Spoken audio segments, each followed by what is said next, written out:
জিয়াদের এই হত্যাকাণ্ডটি এতই মর্মান্তিক যে সম্পর্কে আমাদের বলতেও আমরা শিহরিত হয়ে উঠি। 57 জন সামরিক কর্মকর্তা, যারা দেশের বাংলাদেশ সেনাবাহিনীর সবচেয়ে চৌকস কর্মকর্তা ছিলেন, এবং 11 জন বেসামরিক নাগরিককেও হত্যা করা হয়েছে এই কারণে। এই বিদ্রোহের তৎকালীন মহাপরিচালক জেনারেল শাকিল আহমদ সহ এই মেধাবী কর্মকর্তা বৃন্দ এবং 17 জন বেসামরিক লোককে নৃশংসভাবে হত্যা করা হয়। পিলখানার অভ্যন্তর থেকে 38 জন সেনা কর্মকর্তার লাশ উদ্ধার করা হয়। নির্মোহ এবং উন্মুক্ত তদন্ত হলে এই সংখ্যা আরো বৃদ্ধি পেতে পারে। আমাদের ধারণা যে দেশপ্রেমিক সেনাবাহিনীর মেরুদণ্ড ও নৈতিক বল ভেঙে দেওয়ার জন্য জাতীয় নিরাপত্তা এবং সার্বভৌমত্বকে মারাত্মক ঝুঁকিতে ফেলে বাংলাদেশকে একটি ব্যর্থ, অকার্যকর, নতজানু রাষ্ট্রে পরিণত করার জন্যই এই হত্যাকাণ্ড সংগঠিত করা হয়েছিল। এতে জড়িত ছিল বিদেশি ষড়যন্ত্রের অংশ হিসাবে বেশ কিছু ব্যক্তি সুপরিকল্পিতভাবে ফ্যাসিস্ট হাসিনার মদতে এই হত্যাকাণ্ড ঘটিয়েছিল বলে জনমনে বিশ্বাস রয়েছে।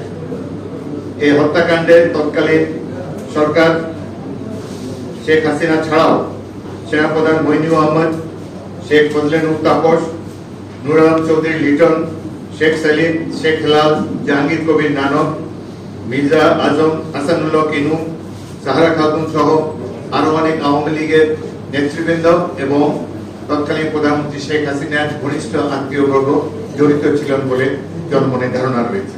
এবং এই হত্যাকাণ্ড যখন শুরু হয়, বিডিআর প্রধান জেনারেল শাকিল, সেনাবাহিনী প্রধান এবং অন্যান্য গুরুত্বপূর্ণ কর্মকর্তাদেরকে টেলিফোনে সাহায্য পাঠাবার জন্য অনুরোধ করেছিলেন। তারা কেউই কর্ণপাত করেননি, কোনো ব্যবস্থা গ্রহণ করেননি। এই বিদ্রোহ অতি সহজেই দমন করা যেত। সামরিক বাহিনীর নিয়ম হলো যে কোনো অফিসার বা সামরিক বাহিনীর কোনো সদস্য যদি শোনে অমুক স্থানে একটি বিদ্রোহ সংগঠিত হয়েছে, তখন এই অফিসারের অবশ্যই কর্তব্য সেই বিদ্রোহ দমন করার জন্য ব্যবস্থা গ্রহণ করা, এবং যদি এই বিদ্রোহ দমন করার জন্য সেই অফিসার বা সদস্য কোনো কার্যকর পদক্ষেপ না নেন, তাহলে তাকেও এই বিদ্রোহের অ্যাকমপ্লিস হিসাবে ধারণা করে নেওয়া হবে এবং সেও ইকুয়ালি পানিশেবল একটা অফেন্স করেছে বলে আমরা ধরে নিয়ে থাকি।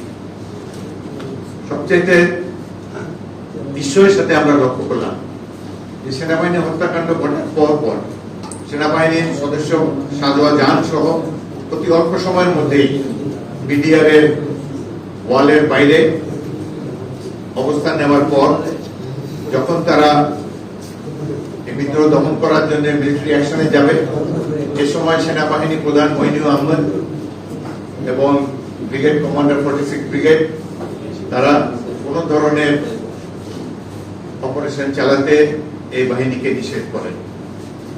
এই হত্যাকাণ্ডের পর প্রধানমন্ত্রীর কর্মকাণ্ড অত্যন্ত রহস্যজনক। সেনাবাহিনী যাতে কোনো ধরনের অ্যাকশনে না যায়, তিনি সেনাবাহিনী প্রধান, বিমান বাহিনী প্রধান, নৌবাহিনী প্রধান তাদেরকে যমুনাতে তার অফিসের কাছে একটি কক্ষে বসিয়ে রেখেছেন। কোনো কাজ নেই, তাদের সাথে আলাপ আলোচনাও নাই। যে ক্রুশিয়াল টাইমে অপারেশন করলে প্রাণসমূহ রক্ষা করা যেত, এইভাবে তিনি উদ্দেশ্যমূলকভাবে এটিকে নষ্ট করেন।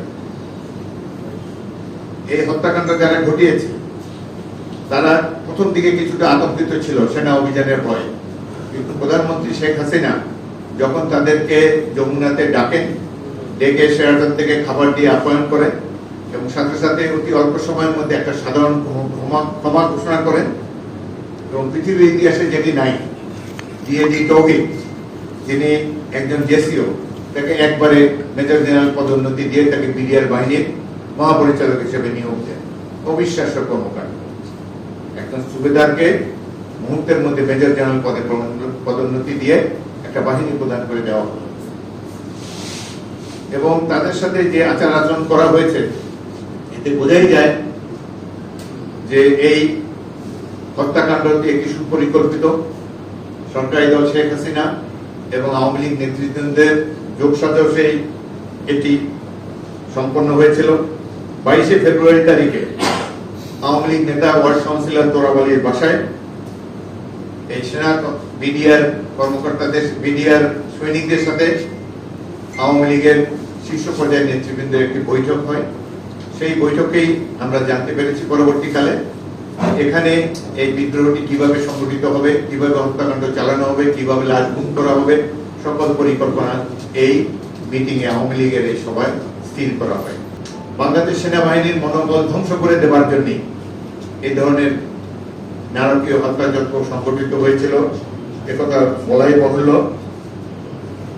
এই হত্যাকাণ্ডের পরের দিন 28শে ফেব্রুয়ারি তারিখে যেহেতু সেনাবাহিনীর অভ্যন্তরে অফিসারদের মধ্যে ক্ষোভ ক্রমশ ধূমায়িত হয়ে উঠছিল, ক্রোধে ফেটে পড়ছিল সেনাবাহিনীর সদস্যবৃন্দ, এতজন সেনা কর্মকর্তার হত্যাকাণ্ড তো একটি বিরল ঘটনা। এদেরকে শান্ত করার জন্যই তৎকালীন অবৈধ প্রধানমন্ত্রী শেখ হাসিনা সেনাকুঞ্জে সকল অফিসারদেরকে নিয়ে একটি বৈঠক করেন। সেখানে সকল ধরনের সেনা কর্মকর্তা বৃন্দ এই হত্যাকাণ্ডের বিচার দাবি করেন। কেন এই ধরনের হত্যাকাণ্ড হলো, কেন তাদেরকে রক্ষা করা গেল না, এই সম্পর্কে প্রধানমন্ত্রী এবং সেনাপ্রধানের কাছ থেকে কৈফিয়ত দাবি করেন। এর ভিডিও আপনারা অনেকেই দেখেছেন, আমরাও দেখেছি। পরবর্তীকালে এখানে যারা ভোকাল ছিলেন সেই সব কর্মকর্তা প্রায় 50-60 জন অফিসারকে বাধ্যতামূলক অবসর দেওয়া হয় এবং তারা পরবর্তীকালে নানা ধরনের নিগ্রহের শিকার হন। আমরা আশা করব যে তদন্ত কমিটি পুনর্বিচার এবং পুনঃতদন্তের জন্য দায়িত্ব নিয়েছেন বর্তমান অন্তর্বর্তী সরকারের আমলে, তারা এই কর্মকর্তাদের সাথে প্রয়োজনীয় আলাপ আলোচনা করে তাদেরকে আবার সেনাবাহিনীতে পুনর্বহাল করবেন। এই হত্যাকাণ্ডের সাথে যে বিদেশি ষড়যন্ত্র জড়িত এটি বাংলাদেশের প্রত্যেকটি নাগরিক মনে করে।